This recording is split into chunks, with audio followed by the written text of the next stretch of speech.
Whoa, wait, I have something beautiful for you guys. Watch. Today we continue looking at the Madman's Wing Gambit, as I'm calling it. This is one gambit that will surprise most of your unprepared opponents. And as I always say, you will be winning most of your games, trust me. Anyway, the Madman's Wing Gambit occurs in the Sicilian, quite alright, where black plays c5 on the first move, and then you go pawn to b4 as if you want to play the normal wing gambit, but that's not the idea. If black takes, you simply want to go a3 and then sacrifice your rook on the fourth move. If you can recall, in the last two videos on this gambit, we were looking at the lines where black opens up with e6 or e5 and then grabs that rook on a3. But in today's video, we are going to be looking at some declined versions of this, where black does not take the rook immediately. And yes, this is what is now common nowadays. Most advanced players and intermediate level players are not just taking this rook, because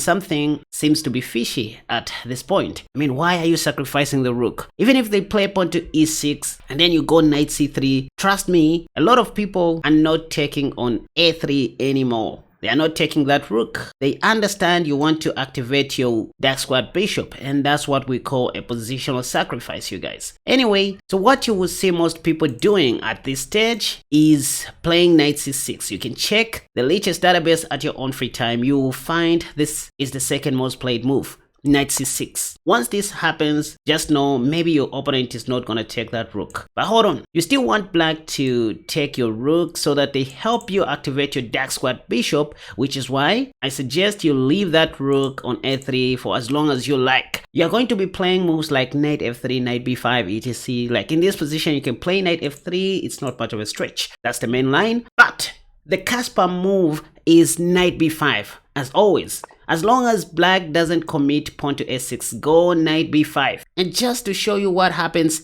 if black takes the rook at this point, we are just going to go back to the same lines that I preached about in the last three videos, you guys, where you take on a3 with your bishop, preventing black from castling short. That's the idea. And as you can tell by the eval bar, you guys, white has a big advantage. Almost plus 2.0. That's huge. The common move in this position is knight ge7. Black wants to castle short. But before they do that, you have a chance to go knight d6 check, making the king move once. And then, what did I say in my previous videos? When you reach a position like this in the Madman's Wing Gambit, you need to pause and choose where to put your queen. In this case, I know that if I play queen f3, maybe black will have time to play pawn to f6. I'm not in time to challenge that. Not to mention that they can also play knight e5. So queen f3 is out of the equation. Again, if I play queen g4, I'm not attacking anything on g7. So after reaching this familiar position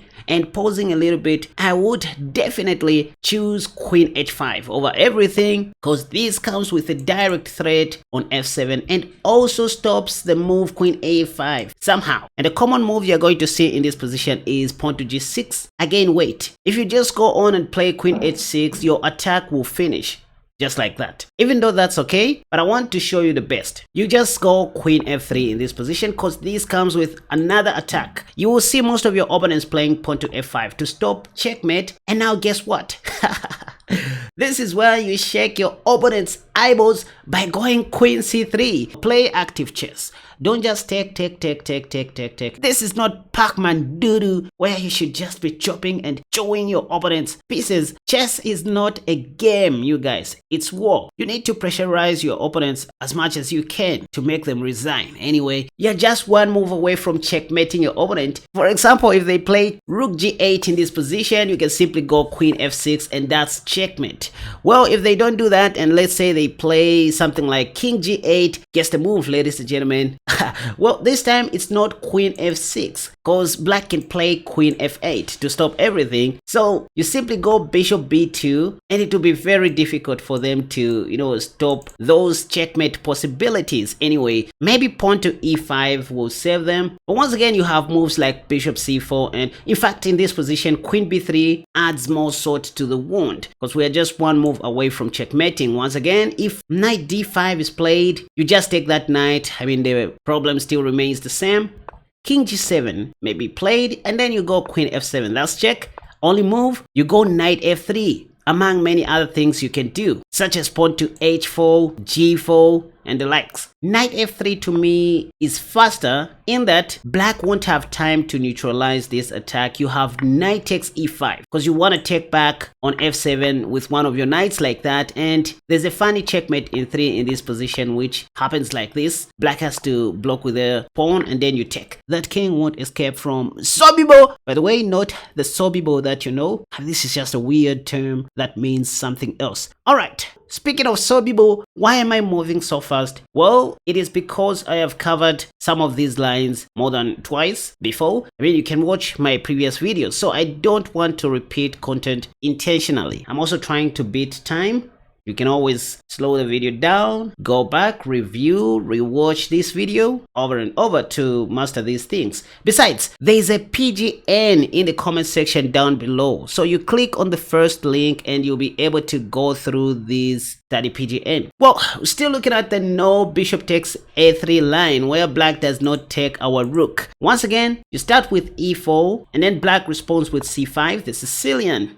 You simply go b4, letting them take, then sacrifice another pawn and then go rook takes. As I said earlier, e6 is the top played move, but after you play knight c3, not everybody would take your free rook. This is what most people are doing nowadays. They are not taking that rook. So you will see them playing moves like knight c6, a natural move, trying to ask you why you are giving up that rook. It is in these kinds of positions where I said, feel free to go knight b5 still, because you are giving black one more chance to take the rook. In this particular position, if black takes, just know that you are up in terms of the advantage, so you just take back like that and nothing will stop you from planting your knight on d6. Nothing. One word before we proceed: when something appears to be too good to be true, always pause and think. Look for the best moves, don't just blitz out moves. Anyway, so after black, refuses to take your rook and then they go knight c6, just go knight b5. Now, even after you play knight b5, there are times when you will see them playing something like pawn to s6 in this position, not even caring about your rook anymore. Now see, the other purpose of leaving our rook on a3, to be honest, is to shift it to the king side like that. But anyway, in this particular position, there's a move I want you guys to remember. When your opponents play a6, just go queen f3, because they can't take your knight due to rook takes, so they won't do that. Once again, after queen f3, if black takes on a3, you always get back into the game. This time you won't even need to take back with your bishop. Why? Because you will lose your knight, right? So it is wise to take back with the queen, pinning that a6 pawn to the rook. They can't take your knight, and this kind of renews the same threats as before. You want to go knight d6 check, which is unstoppable. Again, if they play knight e7, you go knight d6 check. That's what I'm talking about. King f8, as I said earlier. Queen f3 in this particular position will be somewhat slow in that black can easily play pawn to f6 and knight g6 in the near future, so that plan won't work, which is why you can try to do something else, such as bishop b2. It kind of prepares for queen f3 and bishop sack on f6. It is in these kinds of positions where your opponents will be playing moves like pawn to e5, and this is one thing I love about the Madman's Wing Gambit. It just takes black to make one wrong, normal looking move for us to get back into the game. In this position, we can play queen a2 or even queen b3, and look at that threat. It's hardly easy for black to stop that. Let's look at something else that black can do on move number 5 after we play knight b5. In this video, we are dealing with people who don't want to take the rook. So they play something like pawn to s6 in this position, after which I recommended to go queen f3. Because if bishop takes, you want to take back with your queen, creating all those threats. But what if they still don't take your rook? Because that's the idea. And then they play something like knight f6. Well, it turns out the other plan is to go queen g3 and knight d6 check, but that can wait anyway. I want to show you something very cool here. You can play something like bishop b2 in this position, because once again, if bishop takes a3, you will take back with your queen, and look at that bishop pressure along the bh diagonal. So let's say black plays bishop c5, still keeping the tension, not wanting to capture the rook. You just go something like pawn to e5, putting more pressure on the king side. Knight d5, you go knight d6 check anyway. They are forced to take because there was checkmate, and then you take back like that. That's the reason why you need to play bishop b2 sometimes in the madman's wing gambit once the dust settles. If black castles short, you have moves like queen h5, rook h3, or rook g3, whatever you like. Or in this particular position, try a fancy move like c4. I don't want you to memorize moves. I want you to know where the pieces go, where the pieces sit. Say knight db4, what else can they do? Now you go queen e4, paving the way for the rook. That's what I said. And I mean, it's just a matter of time before you continue playing your normal chess. So not all days will be Mondays, but I can guarantee that you'll be winning most of your games. Once again, black doesn't take the rook. Instead, they play a6. What did I say? Go queen f3 to start the battle. You want to take on a3 with your queen if bishop takes happens. Another move that you're going to see instead of knight f6 in this position is rook b8. With this move, black just unpinned their pawn. So now they are threatening to capture your knight. What do?